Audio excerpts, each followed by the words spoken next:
Welcome everybody to What Do You Bring to the Table? I'm your host Rajiv Satyal, and I have the pleasure to be sitting here with Zarna Garg.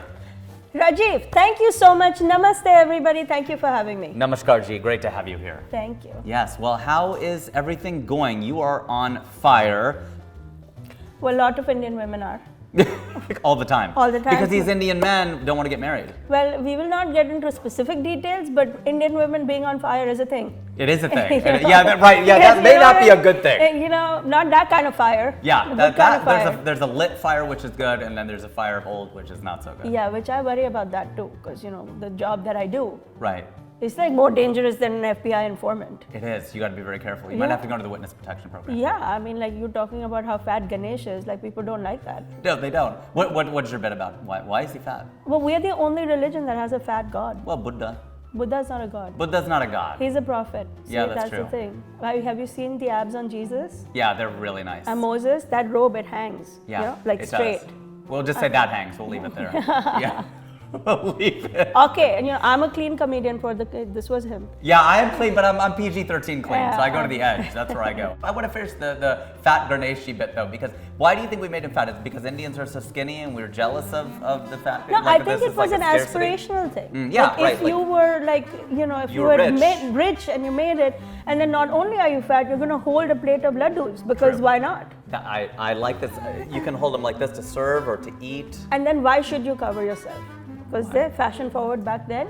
And as if that's not bad enough, ride on a mouse. That is, you know, this is Hindu logic. They're way ahead of their time. Yes. And it also drives the whole bureaucracy Hinduism, right? Because it's like, Hindus in general, when you go to India, everything takes longer. It's like living your life at the DMV. Yeah. Right? That's basically what it is. And it's because even when we pray, you have to go to a different department. Right. You want money, you have to go to Lakshmi. You want education, you go to Saraswati. It's like you have to go down the hall, make a left, and you'll find. They have everything except the stuff Indian people need. Like, where is the Hindu god of height? Where? Right. Where? That's what I needed. Right. We all need it. What Indian doesn't need that? Okay, not my son, because he's 5'7.25", so we're good. Oh, but you're using the quarter. I like this, like every bit. Every bit. And I'm like, if we can't make it to 8 feet, we're gonna grow his hair out. You know what I mean? That's where I'm screwed. Yeah. I have no hair. Yeah. And if I want to change my shoes, I can only wear cowboy boots or punk rock boots. So I have to change my entire look. Do you attribute a lot of your success? I mean, the pandemic had to have, I mean, obviously, all sad to all the people who died, but as far as your career, it's taken off, right? Do you think the pandemic helped? Who's to know how it would have gone another way, right? Because I had a lot going on right before things shut down too.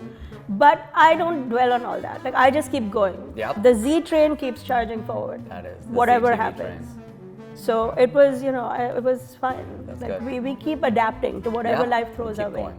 So, what gives you more joy? Is it the love of the crowd live, or is it the likes or the comments on the digital? Like what?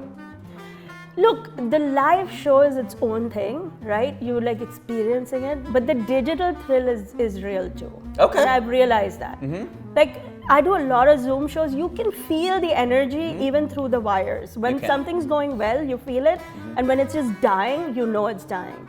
And now on TikTok, Instagram, like the reels and videos, you can feel the energy.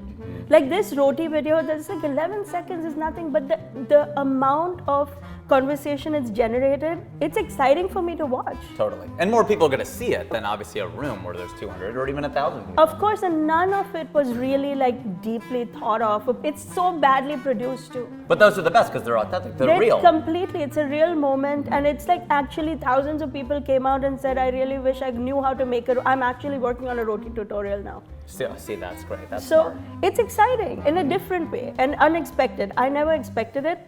I think Instagram doesn't do a great job of it. TikTok manages its comment section superbly. So it's actually, the TikTok experience is as if Insta and Twitter got married.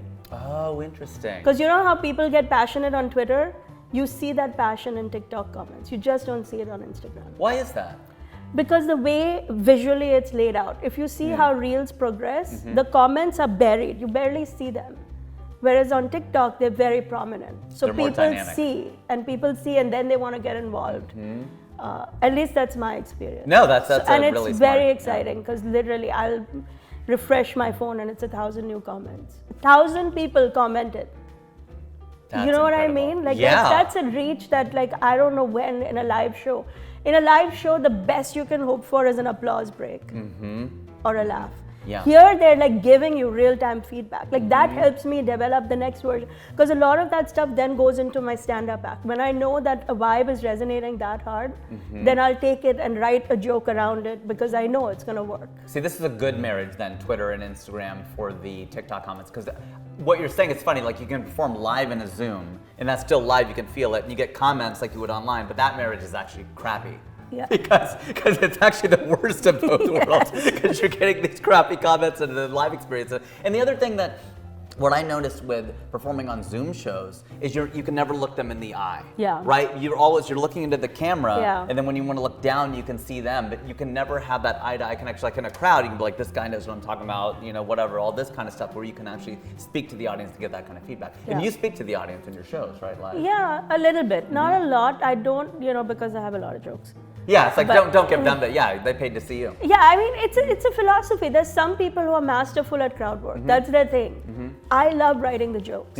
That's my thing. So I try not to do too much crowd work. It's not my favorite thing to do. I'm very excited to try the next show. Sure. But I do, of course, you have to bring the audience in. Yeah, you want to be in the room. Yeah, of Sure. course. How long are your shows, or what's an ideal length of show for you live? I would say 45 minutes if I'm headlining, 45, and like one opener would be perfect. Opener like 10, 15 minutes? 10, 12 15 minutes. Yeah. Because I find that people's attention spans are... How long is it? It's... I think 2-3 years ago, 90 minutes was an ideal comedy show. And that would be for you and an opener, And, or like or multiple people. However you want to cut it, 90 minutes and people want to be out. I agree. You've been served your drinks, you've had whatever, and yeah. I personally find that in today's generation, the threshold is a little bit lower. I think it's closer to 60-70 minutes, to be really honest. Yeah, Now, please be honest. from a club point of view, can you do that? I'm not sure, because there are all these other logistics involved. Yeah, they got to get the food served Yeah. and the waiters, and they got to cut the staff, and there's all, Exactly. There's a whole process. The comedian is practically incidental at a comedy club. Yeah, That's exactly. I mean, the way the money is actually made. The is- real money is the food and the ambiance. Exactly. But if I had my choice, I would have a 60-70 minute show. But When I do my solo shows, that's how long they are. Right. I find that the ideal. I know with stand up, 52 minutes for me for whatever reason. It's 52 is where I can feel the lag, and then it's my skill then to get them to 60, 65. But they will give me 52 like nothing. But then it's like, okay, for me to get to that, I have to earn that last 17 minutes, and it Right. better be fire, because Yeah. otherwise they're going to start checking. they're my watches. tired. And I've seen it happen with Seinfeld, Jim Gaffigan. Like Oh, yeah. after like 40, 45, they're starting to like, okay, we get it, you're really funny. We got it. How much but can they laugh? but like I haven't checked my Twitter and Yeah. I gotta leave another Yeah. comment on Zarna's video. Yeah. I gotta see if her mother-in-law is still alive. That's what I gotta figure out at this point.